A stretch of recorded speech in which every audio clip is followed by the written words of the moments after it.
बस नाम रहेगा अल्लाह का। अस्सलाम वालेकुम जी। यूट्यूब चैनल मोहम्मद ताहिर ख़ान पर खुश आमदीद। आज हमने तिलावत करनी है सूरतुल बक़रा के रुकू नंबर 4 की, पारा नंबर 1 की। तो मैं तिलावत से पहले एक बात आपके सामने रखना चाहता हूँ कि अल्लाह पाक ने अपनी कलाम के आगाज़ में ही कहा, ज़ालिकल किताबु ला रैब फ़ीह हुदल लिल मुत्तक़ीन, कि ये जो कलाम है, ये जो किताब है, ये ला रैब है, इसमें किसी किस्म की कोई शक की गुंजाइश नहीं है। हुदल लिल मुत्तक़ीन, ये परहेज़गारों के लिए हदायत है, मुत्तकीन के लिए हदायत है। तो मैं जब तिलावत करता हूँ तो साथ में आपको जो है उर्दू ट्रांसलेशन भी शो होती है। तो जब आप तिलावत सुना करें तो साथ में उर्दू ट्रांसलेशन जो है उसको भी देखा करें, बगौर उसका मुतालिया किया करें, ताकि हमें पता चले कि अल्लाह पाक हमें कह क्या रहे हैं। ये जो अल्लाह की किताब है, ये हमारे लिए एक दस्तूर के तौर पर आई है। इस किताब में हमारे लिए तालीमात हैं, तो हमें पता तो होना चाहिए कि अल्लाह पाक हमें क्या कह रहे हैं। वो तब ही हमें पता चलेगा जब हम इसका तर्जुमा पढ़ेंगे, क्योंकि हमारी ज़ुबान अरबी नहीं है, तो हमें उर्दू में ही इसका तर्जुमा पढ़ना पड़ेगा।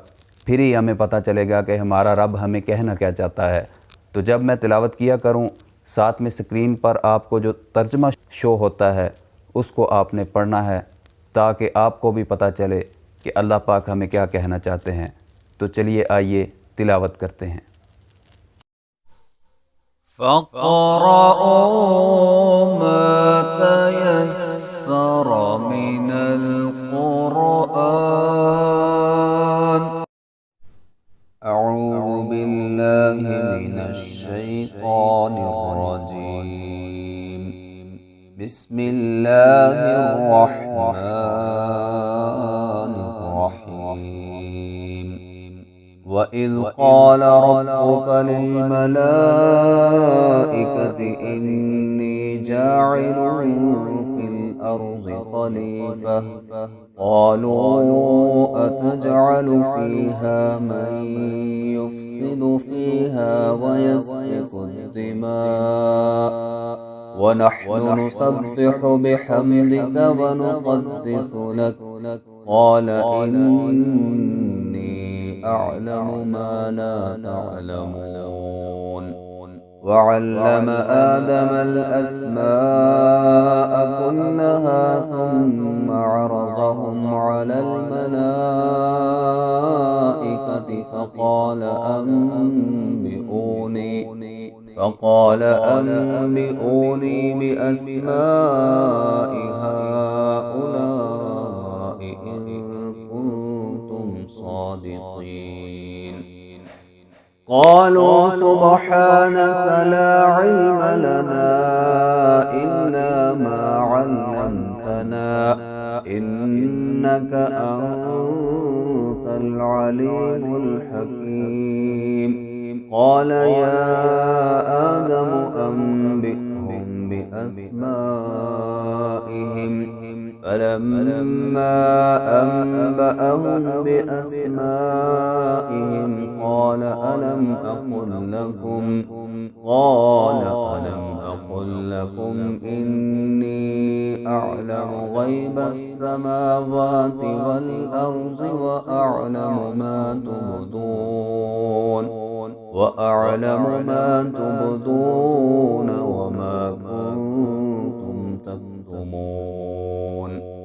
وإذ قلنا للملائكة اسجدوا لآدم فسجدوا إلا إبليس أبى واستكبر وكان من الكافرين. وقلنا يا آدم اسكن أنت وزوجك الجنة وكلا منها رغدا حيث شئتما ولا تقربا هذه الشجرة فتكونا من الظالمين. فأزلهما الشيطان عنها فأخرجهما مما كانا فيه وقلنا وقلنا اهبطوا بعضكم لبعض عدو ولكم في الأرض مستقر ومتاع إلى حين فتلقى آدم من ربه كلمات فتاب عليه إنه هو التواب الرحيم قلنا اهبطوا منها جميعا فإما يأتينكم مني هدى فمن تبع هداي فلا خوف عليهم ولا هم يحزنون والذين كفروا وكذبوا بآياتنا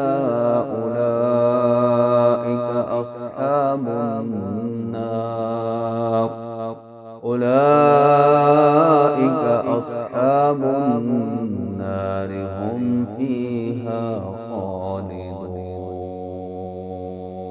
जी, तो ये थी रुकू नंबर 4 की तिलावत।